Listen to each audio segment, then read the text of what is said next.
You're listening to the Hour of the Time, and I'm William Cooper. Ladies and gentlemen, tonight is going to be one of those special treats. So make sure you have your pen and paper by your side, and that you have whatever you need to wet your whistle, a glass of water, a glass of milk, or whatever it is that you need to keep you in that chair for an hour. Get you a bag of pretzels, because you're not going to miss, or you're not going to want to miss, I hope you don't miss, one single word of this broadcast. It is essentially, you could add it on to the Mystery Babylon series. So those of you who have that series, it might be a good idea to tape this broadcast. Consider it part of your continuing education into how we got here, and who's bringing it about, and what does it all mean. Tonight's not going to solve that. It's going to present you with a mystery. But nevertheless, this mystery is crucial to what is happening today. And I believe that when it's ultimately solved, what will be presented to the world will be a deception of a great magnitude, and could, in fact, literally destroy the Christian church. So if you're a Christian, you should especially listen.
Ladies and gentlemen, President Woodrow Wilson said this, quote, "There is a power so organized, so subtle, so complete, so pervasive, that they had better not speak above their breath when they speak in condemnation of it." End quote. Now bear in mind that this was the President of the United States of America, a very powerful man, a very well-connected man. He knew what he was talking about. History is replete with whispers of secret societies, accounts of elders or priests who guarded the forbidden knowledge of ancient peoples. Prominent men meeting in secret who directed the course of civilization are recorded in the writings of all people. The oldest on record is known as the Brotherhood of the Snake, also called the Brotherhood of the Dragon.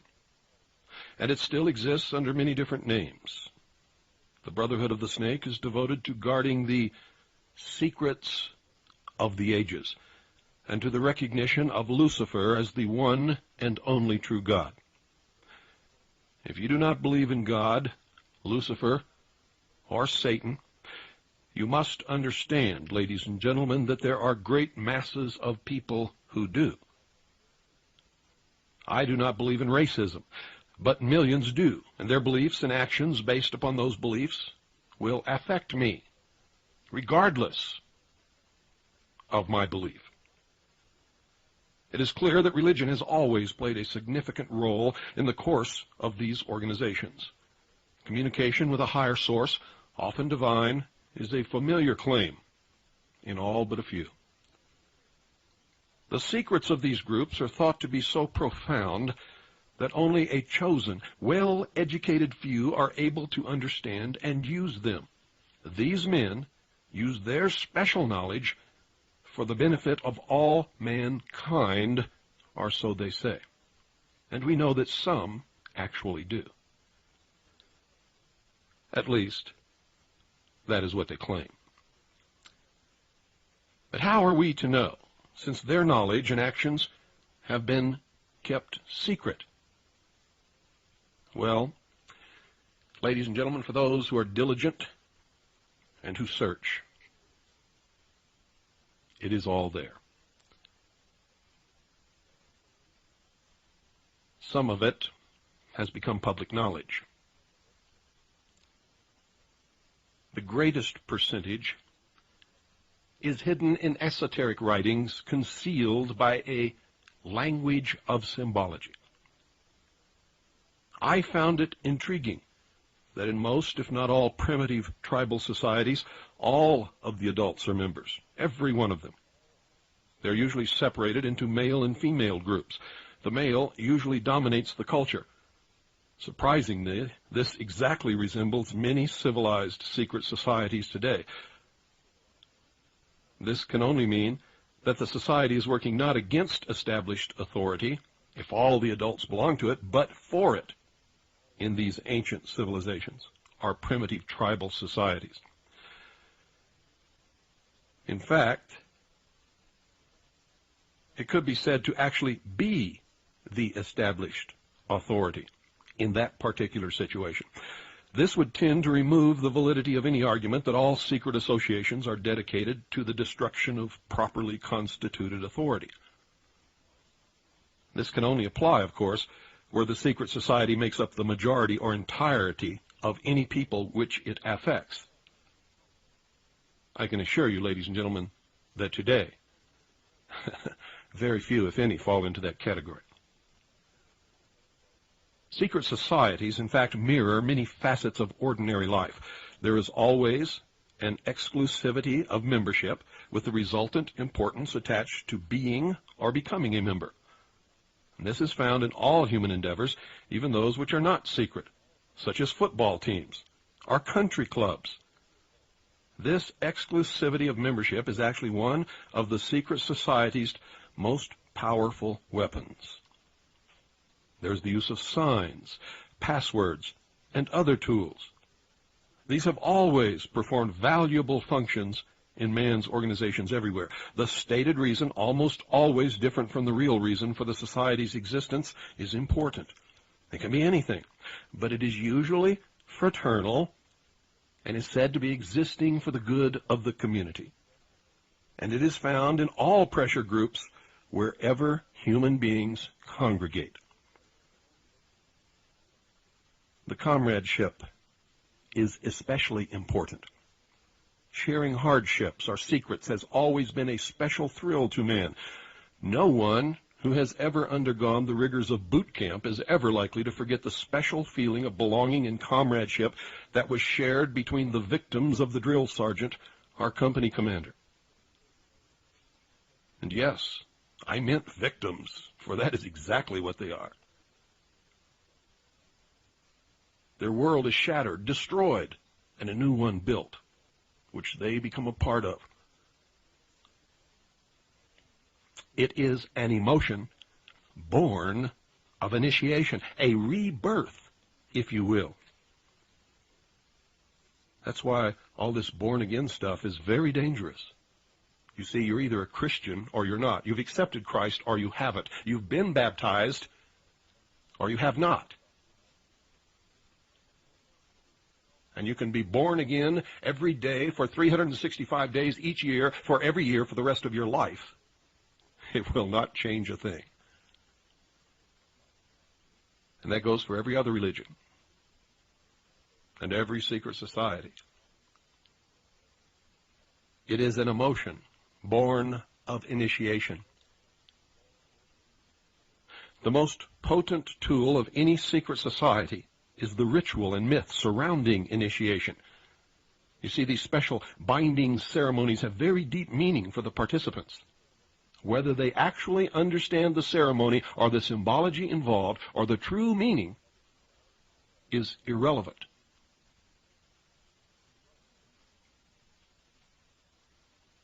It is the specialness, the emotion,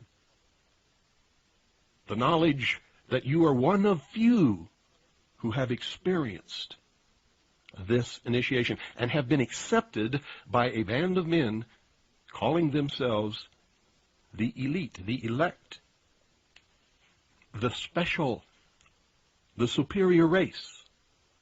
Pick one or pick all, because they usually all apply. Initiation, ladies and gentlemen, performs several functions which make up the heart and soul of any true secret society.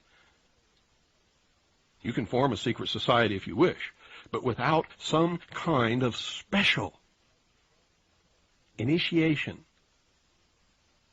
that separates that person from the rest of the world and gives them literally, in their mind, an emotional rebirth, a new chance, with a brotherhood or a sisterhood who have pledged everlasting allegiance to that person. Like boot camp, the initiation into the armed forces, important aspects of human thought that are universally compelling are merged to train and maintain the efforts of a group of people to operate in a certain direction. Initiation bonds the members together in mysticism. Neophytes gain knowledge of a secret, giving them special status. The ancient meaning of neophyte is, quote, planted anew or reborn, end quote. A higher initiation is in reality a promotion, inspiring loyalty and the desire to move up to the next rung. The goals of the society are reinforced, causing the initiated to act toward those goals in everyday life. Most never even realize what they are doing. But that brings about a change in the political and social action of the member. The change is always in the best interest of the goals of the leaders of the secret society. The leaders are called adepts, priests, the illumined ones. 1,000 points of light, the stars in the firmament of the heavens. And I could go on.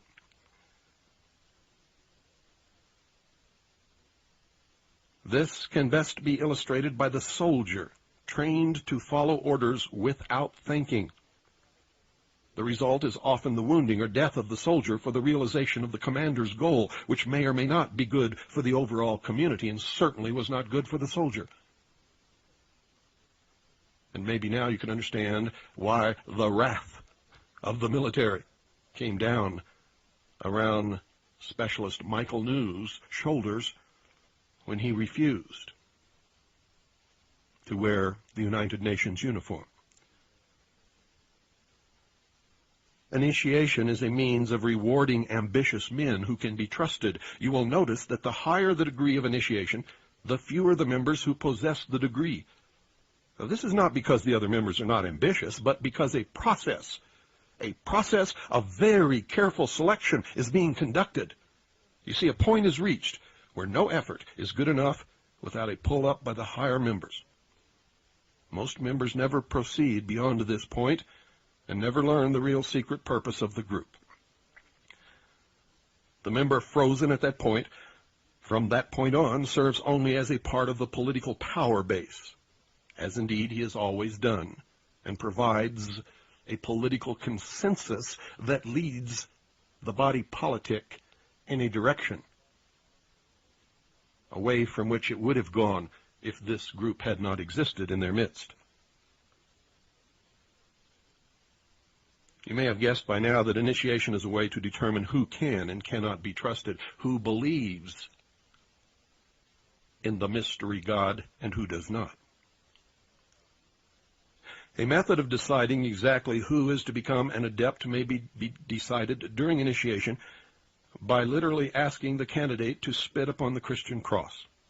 If the candidate refuses, the members congratulate him and tell him, "You have made the right choice, as a true adept would never do such a terrible thing." The newly initiated might find it disconcerting, however, that he or she never advances any higher, no matter how hard they work, study, participate, or beg. If instead the candidate spits upon the cross, he or she has demonstrated a knowledge of one of the mysteries and soon will find him or herself a candidate for the next higher level. You see, almost all of these require a belief in a higher being, but they never, ever tell you who that being is. And it is forbidden to mention the name of Jesus the Christ in the lodge. And that should give you a clue. The mystery, literally, is that religion is but a tool to control the masses. Knowledge or wisdom is their only God, through which man himself will become God. Wisdom is represented and has been represented throughout the history of the world as the serpent, the snake. Satan, Lucifer,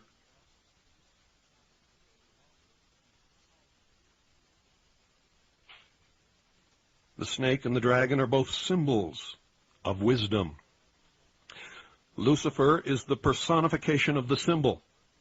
It was Lucifer who tempted Eve to entice Adam to eat of the tree of knowledge. Tree of knowledge. Tree of knowledge. Had nothing to do, ladies and gentlemen, with any apple. And thus free man from the bonds of ignorance. The worship, which is a lot different from study of knowledge, science, or technology, is Satanism in its purest form. And its god is Lucifer. Its secret symbol is the all-seeing eye in the pyramid. Undesirable effects of secret societies and their aura of mystery has sometimes given them the reputation for being abnormal associations, or at the very least, strange groups of people. Whenever their beliefs are those of the majority, they are no longer considered antisocial. A good example is the Christian Church, which was at one time a secret society under the Roman Empire. They were a minority, persecuted. In fact, the open, friendly secret society actually ruled most, if not all, of the known world at one time after when the Roman Empire became literally the Vatican. And the emperor became the Pope. It was a marriage. You see, the small cult of Christians were threatening the empire. And no matter how many they killed, 3 times as many sprang up to take their place. So very, very wise Roman Empire named Constantine. Actually, he was not the empire, even though I'm sure he thought he was. He was the emperor. He married the Roman pantheon of gods with the teachings of this cult called Christianity, or Christians, and created what is now today known as the Catholic Church, from which all other Christian churches sprang.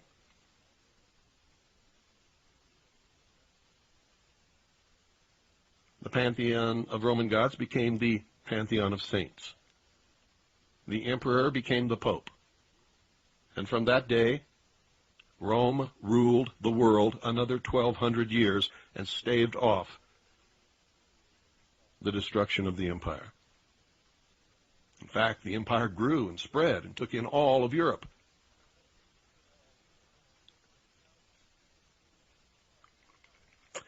Most secret societies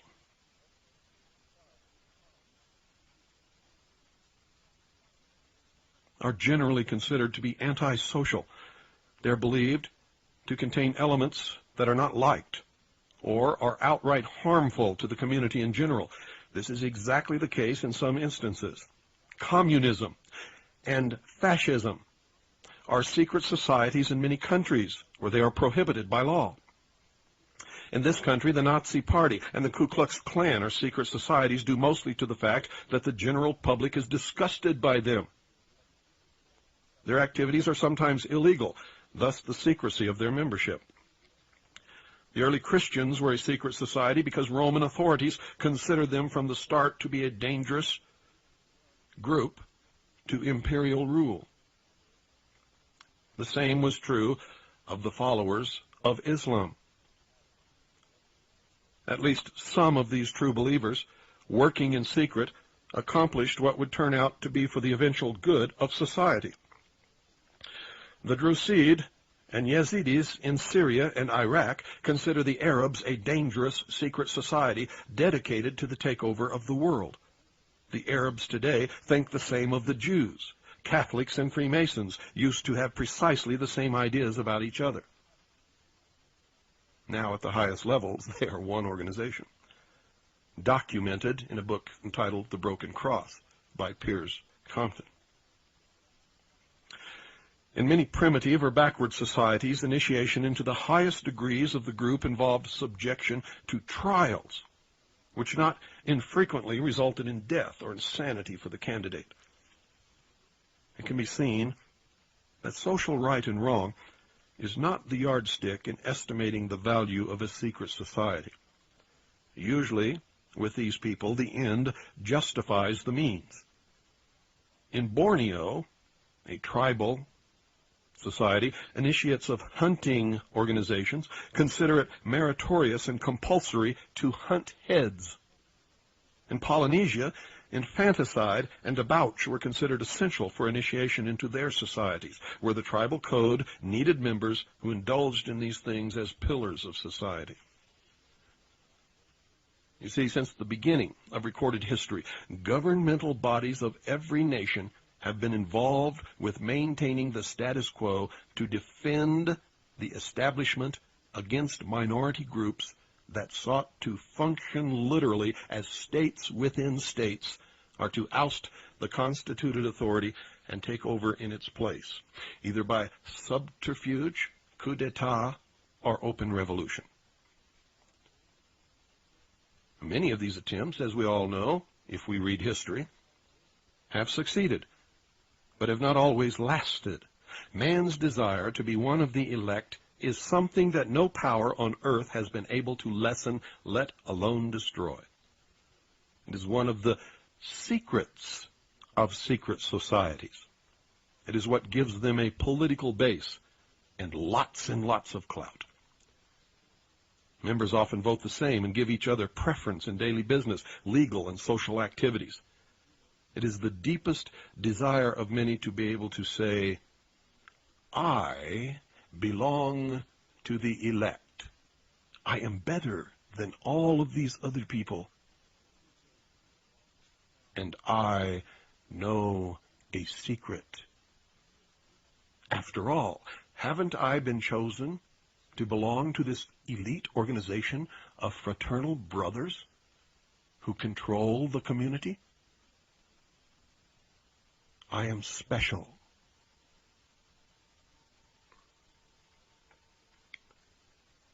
Houses of worship and sacrifice existed in all of the ancient cities. They were, in fact, temples built to honor the many gods. These buildings, ladies and gentlemen, functioned often as meeting places for philosophers and mystics who were, in fact, the priests and the leaders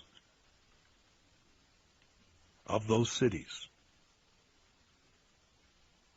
They were believed to possess the secrets of nature. These men usually banded together in seclusive philosophic and religious schools, known as the mysteries. Those who did not belong were known as the profane. The most important of all of these ancient groups is the Brotherhood of the Snake and the Dragon, as I have revealed to you earlier, and was simply known as the mysteries. The snake and dragon are symbols that represent wisdom. You can see in the ancient hieroglyphics and paintings upon the walls of the tombs in Egypt that the elect, the priests, the leaders, the pharaohs, wore the symbol of the snake upon their forehead. They were members of the mysteries. They had to be to rule. For if they did not know the secrets of ruling, the secrets of nature, they could not control the mass of the profane, or, as some others call them, cattle or sheep.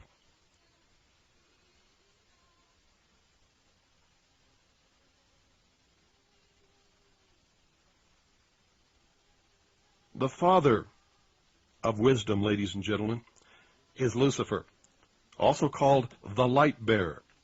The focus of worship for the mysteries was Osiris in Egypt, another name of Lucifer. Osiris was the name of a bright star that the ancients believed had been cast down onto the earth. The literal meaning of Lucifer is bringer of light. The star is bright. The truth is light. Republic of Texas. Osiris was the name of a bright star that the ancients believed had been cast down onto the earth. The literal meaning of Lucifer is bringer of light, or the morning star. Many people have it all wrong. They look to the sky to find the morning star, and they point to Venus. And they are wrong. The star that rises in the morning, ladies and gentlemen, is the sun. The sun.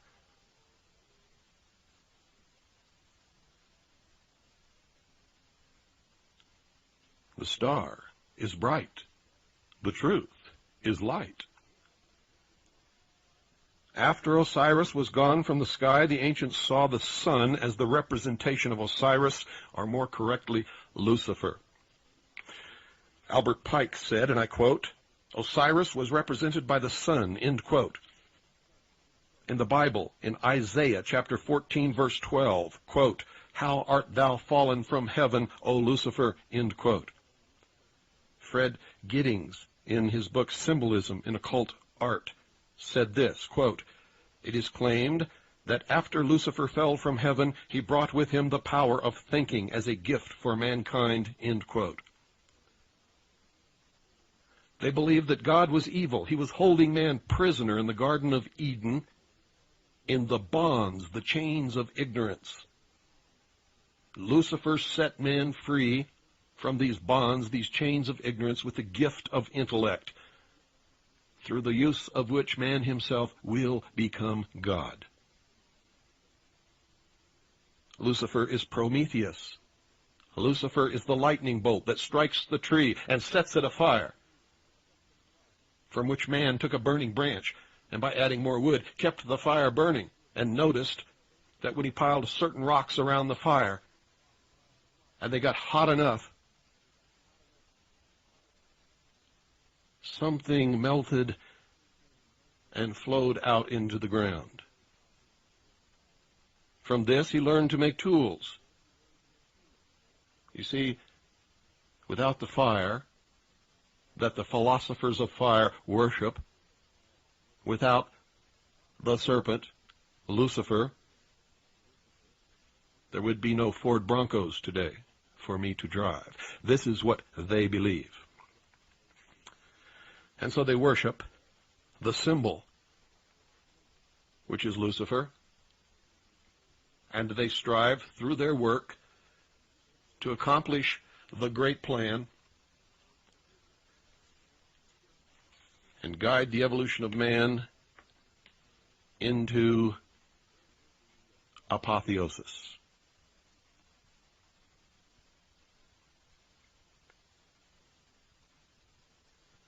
Most of the greatest dangerous rites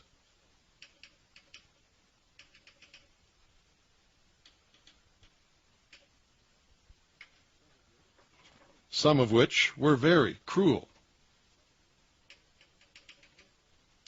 Most of the greatest minds that have ever lived were initiated into the society of mysteries by secret and dangerous rites, some of which were very cruel. Some of the most famous were known as Osiris, Isis, Sabazius, Cybele, and Eleusis. Plato was one of these initiates, and in his writings he describes some of the mysteries and his own initiation.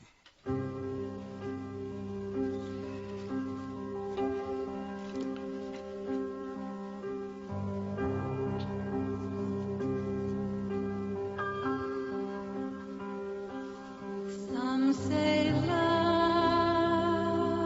it is a river that drowns the tender reed. Some say love, it is a razor that leaves your soul to bleed. Some say love, it is a hunger, an endless aching need. I say love, it is a flower, and you, its only seed.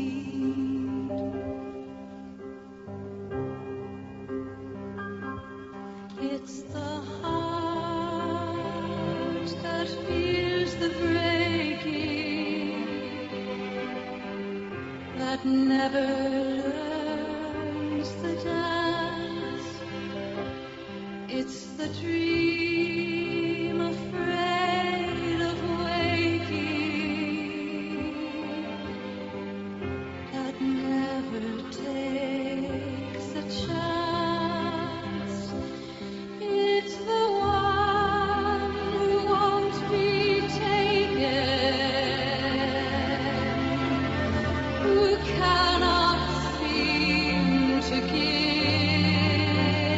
and the soul afraid of dying, who never learns to live.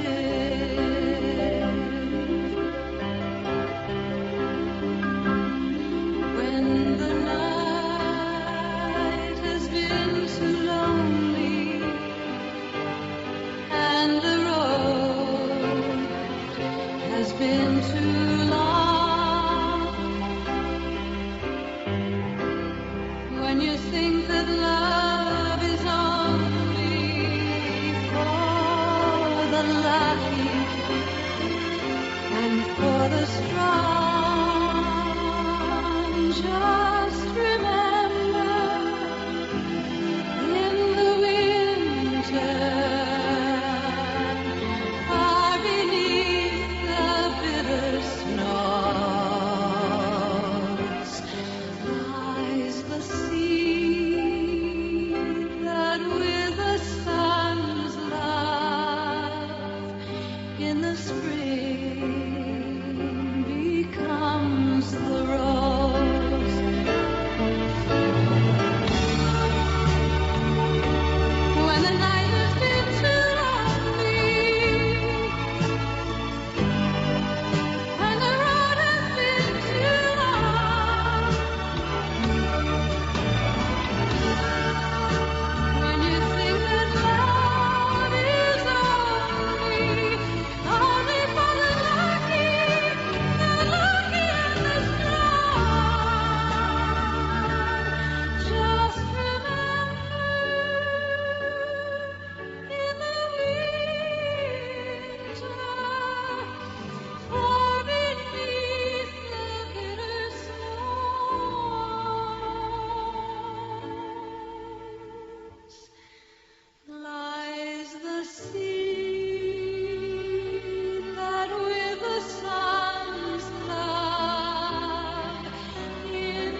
Plato's initiation, ladies and gentlemen, encompassed 3 days of entombment in the Great Pyramid, during which time he died symbolically, was reborn, and was given secrets that he was to preserve.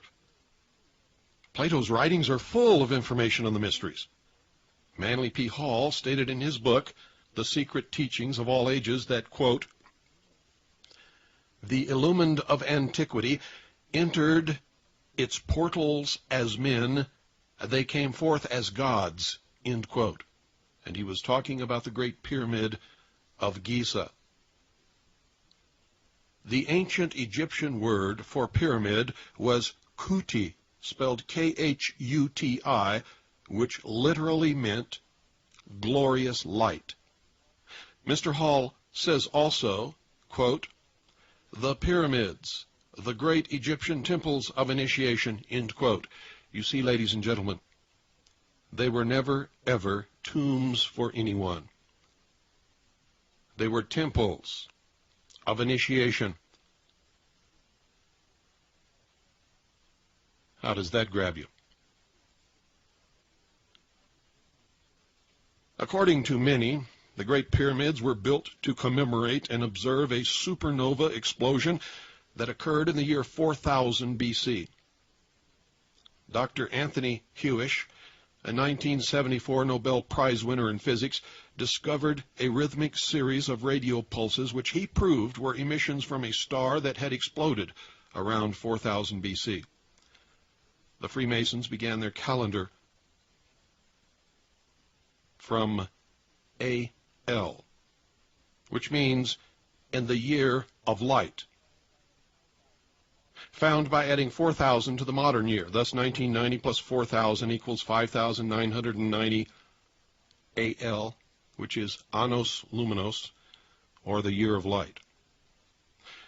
Go to any Masonic temple or any building in Washington, D.C. that was laid, that the cornerstone was laid in a Masonic ceremony, at least one of which was laid by George Washington himself, and you will see the date inscribed as Annos Luminos. George Mikanowski wrote in The Once and Future Star that the ancient Sumerian cuneiform described a giant star exploding within a triangle formed by Zeta Pupae, Gamma Velorum, and Lambda Velorum, located in the southern sky. An accurate star catalog now stated that the blazing star that had exploded within the triangle would again be seen by man in 6,000 years. According to the Freemasons' calendar, it will occur in the year 2000. And ladies and gentlemen, it just may very well do that. And in the year 2000, simultaneously, supposedly, from what I have been told and from what I have learned from my research, a vault containing the ancient records of the earth will be opened in Egypt. I predicted that they would find a passageway beneath the Sphinx, and they have, within the last couple of years, actually discovered the passageway that I had predicted.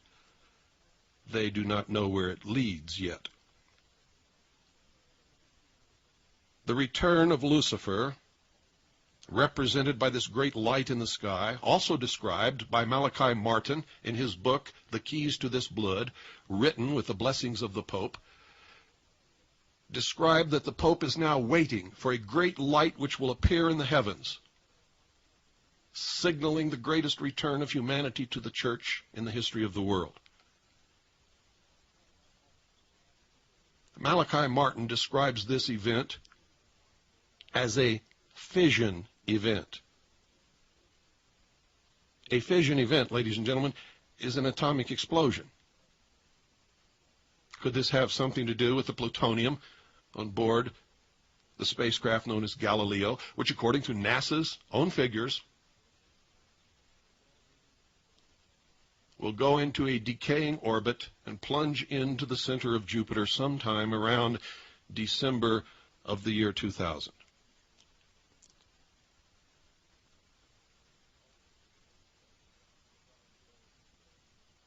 Galileo is carrying over 47 pounds of plutonium.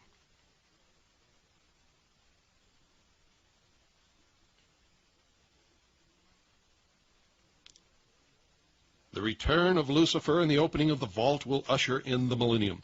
A great celebration has already been planned by a society known as the Millennium Society to take place at the very pyramids in Egypt. And this is according to the January 3rd, 1989 edition of the Arizona Daily Star. Quote, President-elect Bush is spending this New Year's holiday at Camp David, Maryland, but in 10 years he may be in Egypt. Organizers of the Millennium Society say he's already committed to ushering in the next century at the Great Pyramid of Cheops in Giza. On his birthday, ladies and gentlemen, during his administration, he was photographed, and this photograph was published widely, lying in bed, holding a model of the pyramid in his hand. The first secret that one must know to even begin to understand the mysteries is that their members believe that there are but few truly mature minds in the world. And I never believed that until I started dealing with the sheeple, and now I'm not so certain that they're wrong. They believe that those minds belong exclusively to them. That I still disagree with, because I'm not one of them, and I think I've got a pretty good mind. And I know some other people who are not part of them, and I think they have some pretty good minds also. The philosophy that follows is the classic secret society view of humanity. Quote, when a person of strong intellect is confronted with a problem which calls for the use of reasoning faculties, they keep their poise and attempt to reach a solution by garnering facts bearing upon the question. On the other hand, those who are immature, when confronted by the same problem, are overwhelmed. While the former may be said to be qualified to solve the mystery of their own destiny, the latter must be led like a bunch of animals and taught in the simplest language. Like sheep, they are totally dependent upon the shepherd.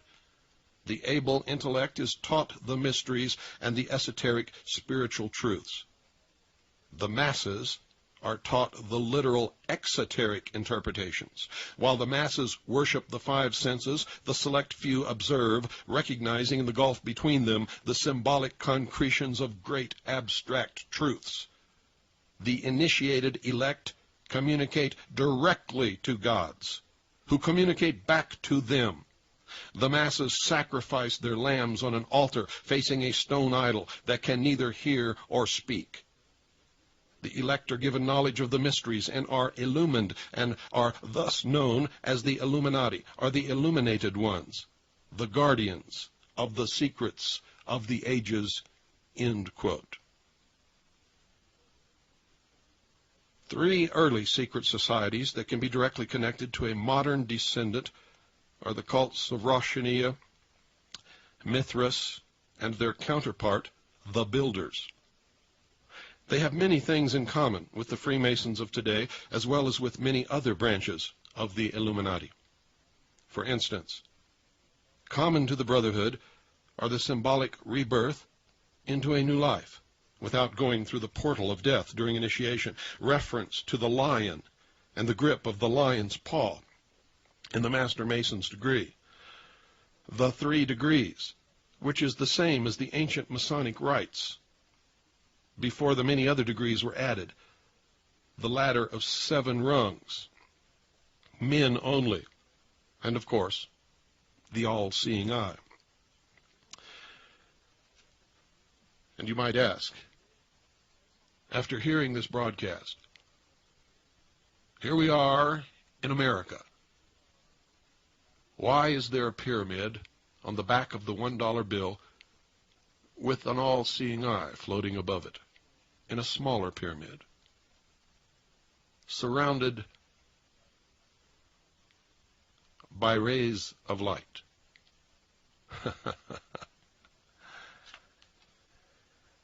Of special interest is the powerful society in Afghanistan, in ancient times called the Roshaniya. are the illuminated ones. There are actually references to this very mystical cult going back through history to the House of Wisdom at Cairo. At one time, Arabia, ladies and gentlemen, was the seat of all of the knowledge in the world. In fact, they had the only universities in the entire world. The major tenets of this cult were the abolition of private property, the elimination of religion, the elimination of nation-states, the belief that illumination emanated from the Supreme Being who desired a class of perfect men and women to carry out the organization and direction of the world. Belief in a plan to reshape the social system of the world by first taking control of individual countries one by one, and the belief that after reaching the fourth degree, one could communicate directly with the unknown supervisors who had imparted knowledge to initiates throughout the ages. Wise men will again recognize the Brotherhood. In fact, the Brotherhood today believes in these very same tenets. And if you are indeed observant, you can see that this is exactly what they have done and what they are in the process of completing. It's called socialism. Can you hear the echo of the Nazi Party? These liars, these deceivers, call those of us who love liberty and freedom and who would restrict the power of government and who would be responsible for our lives, Nazis. It is one of the greatest deceptions of the modern age, ladies and gentlemen, for Nazis were socialists. Hitler was a socialist. Nazi literally means National Socialism. Hitler nationalized everything. Hitler created programs for everybody on every level.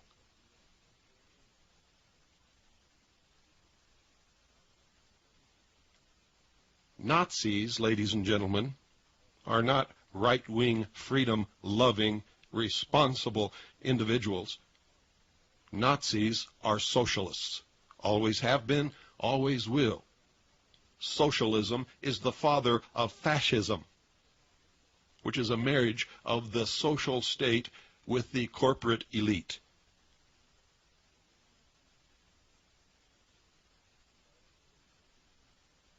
Have you fallen for the deception? Do you refer to people on the right as Nazis? And do you, as a member of the Nazi Party, call yourself right-wing? Claim that you love liberty and freedom? If you do, you've not only been lied to, but you're lying to yourselves and everyone else. You are, in fact, socialist fascists. And you are properly categorized on the left just above communism.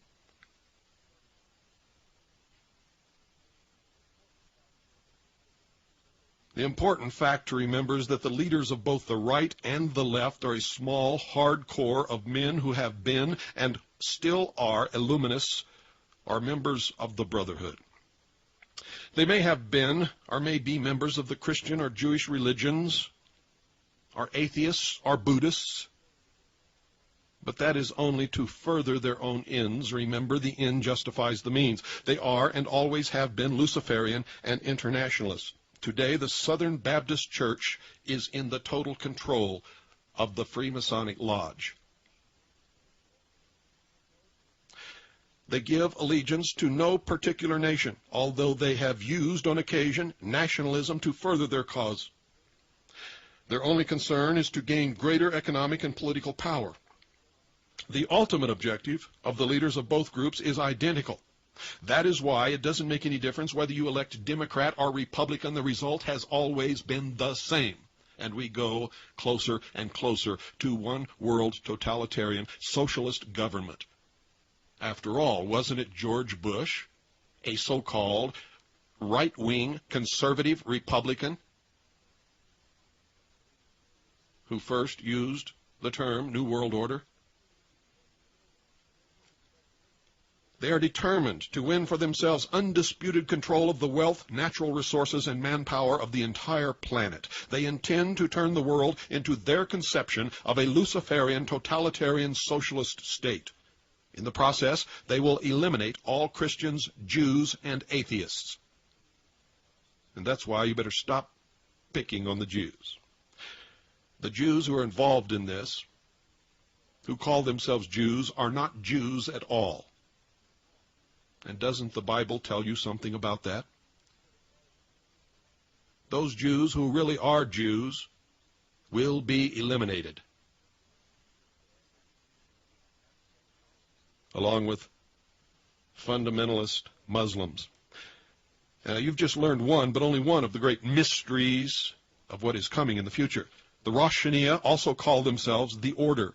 Initiates took an oath that absolved them from all allegiance except to the order and stated, quote, "I bind myself to perpetual silence and unshaken loyalty and submission to the order. All humanity which cannot identify itself by our secret sign is our lawful prey," end quote.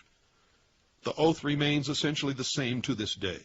The secret sign was to pass a hand over the forehead, palm inward. The countersign to hold the ear with the fingers and support the elbow in the cupped other hand.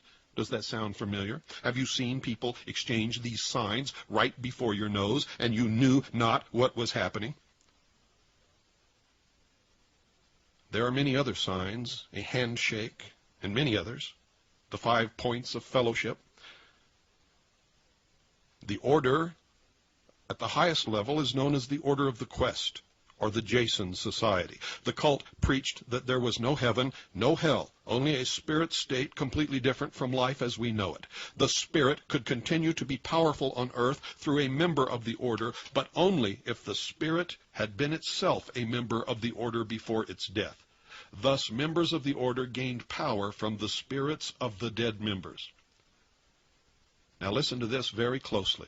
And if you attended the Cure Convention in Wichita, Kansas, this last weekend, listen very carefully. You're going to learn something. The Rosh Hashanah took in travelers as initiates and then sent them on their way to found new chapters of the order. It is believed by some that the assassins were a branch of the Rosh Hashanah. Branches of the Rosh Hashanah are the illuminated ones, are the Illuminati, existed and still exist everywhere. One of the rules was not to use the same name and never mention the Illuminati. That rule is still in effect today. I believe that it is the breaking of this rule that resulted in Adam Weishaupt's downfall. And ever since that day, ladies and gentlemen, they call themselves fellow travelers. And this last weekend at the Cure Convention, one of the candidates for president, who was nominated but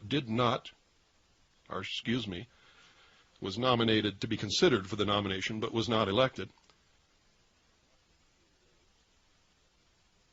in his farewell speech, said that he was so happy to have met so many fellow travelers during the Cure Convention.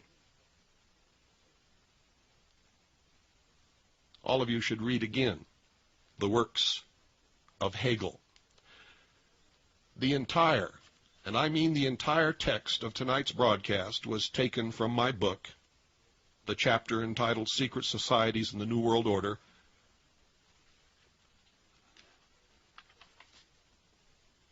Behold a Pale Horse. I wrote this over 5 years ago, ladies and gentlemen. Much of it I wrote 6 and 7 years ago. And it has been the underground bestseller ever since its publication. And that's not a pitch to buy it. That's just my normal source so that you'll know where the information came from. Good night, and God bless each and every single one of you.